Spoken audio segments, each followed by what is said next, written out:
The golden goose there was a man who had 3 sons, the youngest of whom was called Dummling, and was despised, mocked, and sneered at on every occasion. Simpleton, it happened that the eldest wanted to go into the forest to hew wood, and before he went his mother gave him a beautiful sweet cake and a bottle of wine in order that he might not suffer from hunger or thirst. When he entered the forest, he met a little gray-haired old man who bade him good day and said, "Do give me a piece of cake out of your pocket and let me have a draught of your wine. I am so hungry and thirsty." But the clever son answered, "If I give you my cake and wine, I shall have none for myself. Be off with you." And he left the little man standing and went on. But when he began to hew down a tree, it was not long before he made a false stroke, and the axe cut him in the arm, so that he had to go home and have it bound up. And this was the little gray man's doing. After this, the second son went into the forest, and his mother gave him, like the eldest, a cake and a bottle of wine. The little old gray man met him likewise, and asked him for a piece of cake and a drink of wine.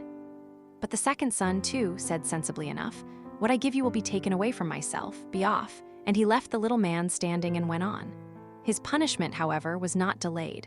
When he had made a few blows at the tree, he struck himself in the leg so that he had to be carried home. Then Dummling said, "Father, do let me go and cut wood." The father answered, "Your brothers have hurt themselves with it. Leave it alone. You do not understand anything about it." But Dummling begged so long that at last he said, "Just go then, you will get wiser by hurting yourself." His mother gave him a cake made with water and baked in the cinders, and with it a bottle of sour beer. When he came to the forest, the little old gray man met him likewise, and greeting him, said, "Give me a piece of your cake and a drink out of your bottle. I am so hungry and thirsty." Dummling answered, "I have only cinder cake and sour beer. If that pleases you, we will sit down and eat." So they sat down, and when Dummling pulled out his cinder cake, it was a fine, sweet cake, and the sour beer had become good wine. So they ate and drank, and after that the little man said, "Since you have a good heart and are willing to divide what you have, I will give you good luck. D-luck, there stands an old tree, cut it down, and you will find something at the roots." Then the little man took leave of him. Dummling went and cut down the tree, and when it fell there was a goose sitting in the roots with feathers of pure gold. He lifted her up, and taking her with him, went to an inn where he thought he would stay the night. Now the host had 3 daughters, who saw the goose and were curious to know what such a wonderful bird might be, and would have liked to have one of its golden feathers. The eldest thought, "I shall soon find an opportunity of pulling out a feather," and as soon as Dummling had gone out, she seized the goose by the wing, but her finger and hand remained sticking fast to it.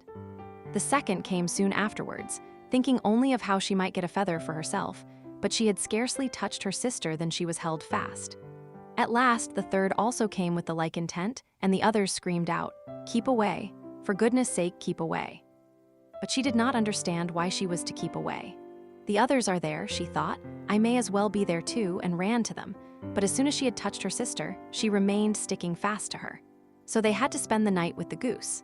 The next morning, Dummling took the goose under his arm and set out, without troubling himself about the 3 girls who were hanging on to it.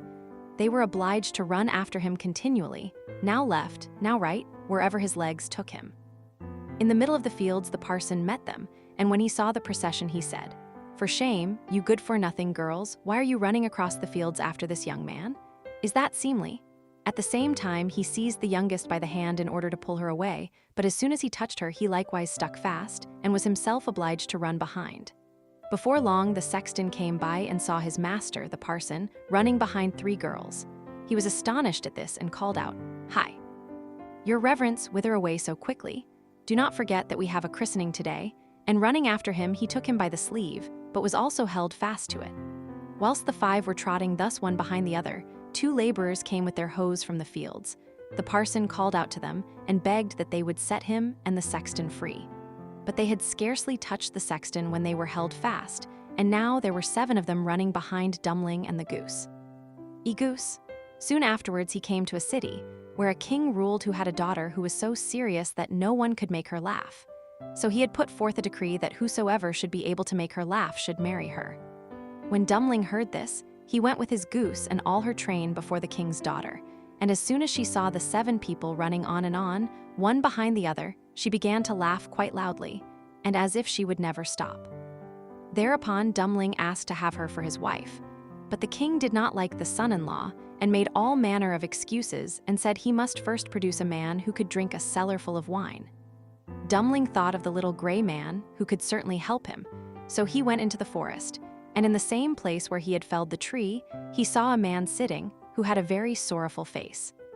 Dummling asked him what he was taking to heart so sorely, and he answered, "I have such a great thirst and cannot quench it. Cold water I cannot stand, a barrel of wine I have just emptied, but that to me is like a drop on a hot stone." "There, I can help you," said Dummling. "Just come with me and you shall be satisfied." He led him into the king's cellar, and the man bent over the huge barrels and drank till his loins hurt, and before the day was out he had emptied all the barrels. Then Dummling asked once more for his bride, but the king was vexed that such an ugly fellow, whom everyone called Dummling, should take away his daughter, and he made a new condition. He must first find a man who could eat a whole mountain of bread. Dummling did not think long, but went straight into the forest, where in the same place there sat a man who was tying up his body with a strap, and making an awful face, and saying, "I have eaten a whole ovenful of rolls, but what good is that when one has such a hunger as I? My stomach remains empty, and I must tie myself up if I am not to die of hunger." At this Dummling was glad and said, "Get up and come with me, you shall eat yourself full." He led him to the king's palace where all the flour in the whole kingdom was collected, and from it he caused a huge mountain of bread to be baked. The man from the forest stood before it, began to eat, and by the end of one day the whole mountain had vanished. Then Dummling for the third time asked for his bride, but the king again sought a way out and ordered a ship which could sail on land and on water.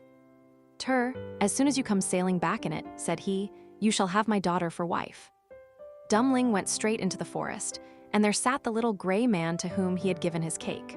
When he heard what Dummling wanted, he said, "Since you have given me to eat and to drink, I will give you the ship, and I do all this because you once were kind to me." Then he gave him the ship which could sail on land and water, and when the king saw that, he could no longer prevent him from having his daughter. The wedding was celebrated, and after the king's death, Dummling inherited his kingdom and lived for a long time contentedly with his wife.